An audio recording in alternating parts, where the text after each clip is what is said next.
د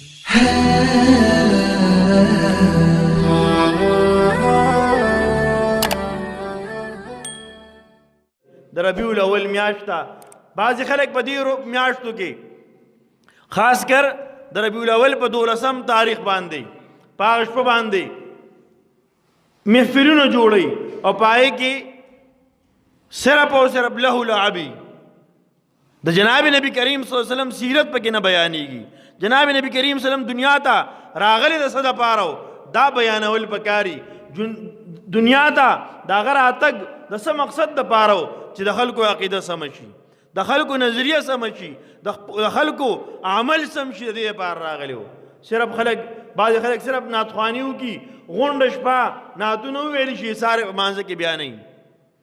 ټول عمر به غونډ کال به دغسې تیر کړي. د پیغمبر سنت پې په بدن باندې نه، د پیغمبر سنت پې په خاده کې نه، د پیغمبر سنت پې په غم کې نه، د پیغمبر سنت پې په زندګۍ کې نه، خو صرف دغه یوې ورځ دپاره به څه کوي؟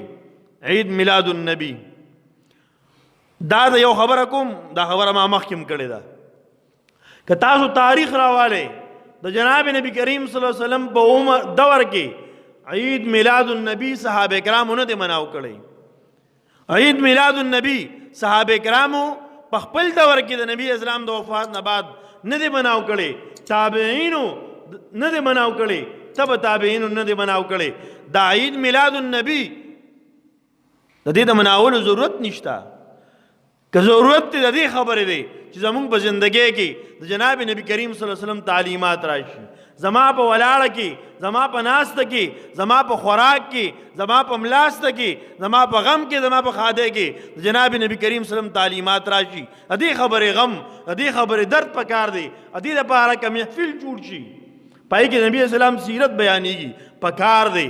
پای کې جناب نبی کریم صلی الله علیه وسلم دنیا ته راتګ مقصد بیانېږي.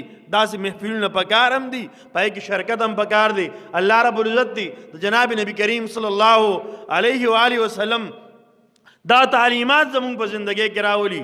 د کوم مقصد دپاره چې راغلی و، د خلکو عقیدې سمول، د خلکو عمل سمول، د خلکو نظریې سمول، د خلکو کارونه سمول، دا جناب نبی کریم صلی الله علیه وسلم د زندګۍ مقصد و.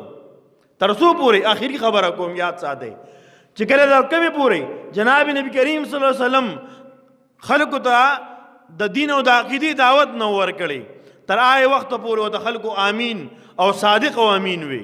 تاسو دا خبرې بار بار اورئ. او چې کله خلکو ته وي چې عقیده بیان کړه، د خلکو ته عقیده بیان کړه، دا عقیده ټیک نه ده او دا صحیح ده، داسې مه کوه او داسې کوه. چې کله ورته دا بیان کړه نو بیا خپل تره هغه ورته خیرې کوي، خپل تره مخالف کیږي، خپل خاندان مخالف کیږي، ټول عرب مخالف کیږي. محترمو دقه رنګ بنن دور کې چې کله مسلې کې صرف فرض بیانې، صرف سنت بیانې، صرف صدقه بیانې، یا د مانځه او د روژې خبرې کې خلک وایي مولوي صاحب ښه خبرې کوي. خو چې کله ورته وایي دا عقیده داسې ده، مولوي صاحب دې خبرو کې ګوتې مه وهه، دا د منبر سره دا اختلافات مه چیړه. اختلافات نه دي، دا جناب نبی کریم صلی الله علیه وسلم د زندګۍ مقصد و چې تا د عقیده سمئ. که عقیده دې سمه نه وي، ته د وخت لوی نور ډېر نیک سړی منځونه کوه، عقیده دې سمه نه ده، څه پکې؟ ابو جهل یو کم 100 حجونه کړي دي، عقیده یې سمه نه وه، هېڅ په کار نه دي راغلی. عقیده به سمو، نظریه به سمو، عمل به سمو. چا چې ته د عمل سمو، چا چې د عقیده سموله، هغه ستا محسن دی، ستا احسان کوم پتا احسان کوي. او چا د عقیده نه سموله، په نن دور کې مونږ هغه مولا خوښي چې صرف مونځ تلاوت خبرې کوي، ښې خبرې کوي، بس دا ښه کوئ، داسې کوئ او داسې مه کوئ. روژه نیسئ، په دې کې دومره ثواب دی، او تلاوت کوئ، په دې دغه هم پکار دي. خو عقیده بیانول دا لازمی چیز دی. دا جناب نبی کریم صلی الله علیه وسلم دنیا ته د راتګ مقصد دی. الله دې موږ تاسو ټول ته په دې مقصد باندې عمل لا نصیب کړي.